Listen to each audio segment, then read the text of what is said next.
अस्सलाम वालेकुम नाज़रीन, सिंध ऑनलाइन टीवी में भरी कार आवा है मोहम्मद पमर शामिल करूँ था हिन वक्त जो खबरों।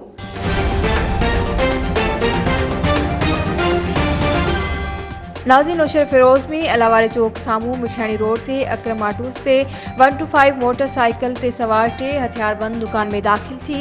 दुकान मालिक के हथियारन के जोर ते यरगमाल बनाए 6 लाख रुपया फुर करे फरार थी विया आहिनि। सिंध ऑनलाइन टीवी के रिपोर्टर एम जफर तगर की खबर मूजिब दुकान मालिक मीडिया से ॻाल्हाईंदे चयो त अॻु में भी मूंसां अहिड़ो ज़ुल्म थियो है। अॼु भी सरेआम चौक ते असांखे लुटे फुरे जवाबदार फरार थी विया, पर पुलिस कुछ भी नथी करे। मूंसां इंसाफ न थियो त सुभाणे नेशनल हाईवे बंद कंदासीं। कुछ भी थियो त ज़िम्मेवार इंतजामिया हूंदी। वधीक खबरूं अपडेट्स जे लाइ ॾिसंदा रहो सिंध ऑनलाइन टीवी।